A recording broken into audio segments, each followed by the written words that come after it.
কৰা নাই এনেকুৱাও আমি বিভিন্ন মিডিয়া বা ছ'চিয়েল মিডিয়াত দেখিবলৈ পাইছোঁ আপুনি লগ ধৰি কি পজিটিভ দেখিলে আৰু কেতিয়া যোনে এতিয়া জেলত আছে সিহঁতৰ কি আউটকাম হ'ব নাই এই কথাটো মই স্পষ্ট কৰিম যে NDBৰ যিখিনি সমস্যা আছে প্ৰথম সমস্যাটো হ'ল যে তেওঁলোকৰ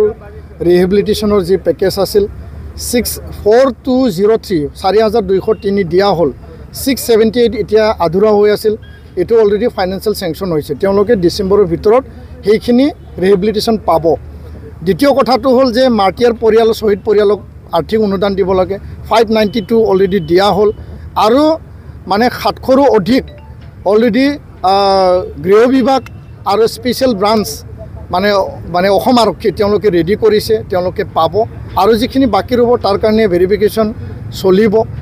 3 নম্বৰ কথাটো হ'ল যে হাইনিয়াছ আৰু নন হাইনিয়াছ যিখিনি কেছেছ আছে 263 উইড্ৰ কৰা হ'ল আৰু এতিয়া কিছুমান পদক্ষেপ লোৱা হৈছে মুখ্যমন্ত্ৰী ডাঙৰীয়াই সেইদিনাখন কঠোৰ কিছু সিদ্ধান্ত লৈছে আমি তেওঁক ধন্যবাদ জনাব লাগিব যে তাত যিখিনি কেছ আছে হাইনিয়াছ নন হাইনিয়াছ উইড্ৰ কৰিবৰ কাৰণে কিছুমান টেকনিকেল এতিয়া পৰ্যায়লৈকে যাই পেলাই কঠোৰ এটা সিদ্ধান্ত লৈছে তাৰ যোগেদি প্ৰায় 600-700 কেছ উইড্ৰ হ'ব আৰু ইয়াৰ কাৰণে কিছুমান লিষ্টিং প্ৰক্ৰিয়া আমি পুনৰ আৰম্ভ কৰিছোঁ NDB হওক আমি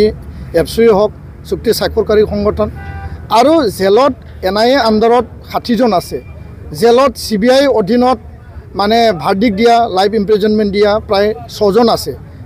সন্মানীয় ৰঞ্জন ডিমাৰী ডাঙৰীয়া আৰু জৰ্জ বড়ো অজয় বসুমতাৰী আমাৰ ৰিফিকাং গয়াৰী বা তেনেকুৱা আন সদস্যসকল তো তেওঁলোকক জেলৰ পৰা মানে ওলাই আনিব লাগে তাৰ কাৰণে আমি নিবেদন জনাইছোঁ আৰু ইয়াত কোনেও বেয়া পোৱা কথা নাই অসমত বহুতো ঘটনা হৈছে বহুত সংঘাত হৈছে গুলি বাৰুদ বম ব্লাষ্ট বিভিন্ন ঘটনা হৈছে সময়ত আমি সিজনক ক্ষমা প্ৰদান কৰিছে ক্ষমা বিচাৰিছে আমিও অসমবাসীৰ ওচৰত এই ঘটনা পৰিঘটনা যোনে নকৰক কিয় যি দল সংগঠনে নকৰক কিয় আমি ক্ষমা মাৰ্জনা বিচাৰিছোঁ বড়ো জাতীয় সংগঠন হিচাপে যদিও NDB কৰিছিল BLTয়ে কৰিছিল আমি ক্ষমা মাৰ্জনা বিচাৰিছোঁ আৰু তেওঁলোকে আজি চুক্তিত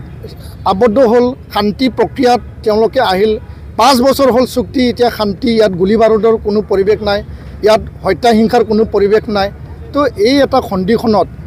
এটা মানুহে যদি 13 বছৰ জেলত থাকে 15 বছৰ জেলত থাকে 16 বছৰলৈকে জেলত আছে তেওঁলোকে এতিয়া মূল খুঁটিলৈ আহিছে তেওঁলোকৰ যি কণ্ডাক্ট অফ বিহেভিয়াৰ তেওঁলোকৰ যি মানসিক শাৰীৰিক যি চিন্তা চৰ্চা কৰ্মৰাজি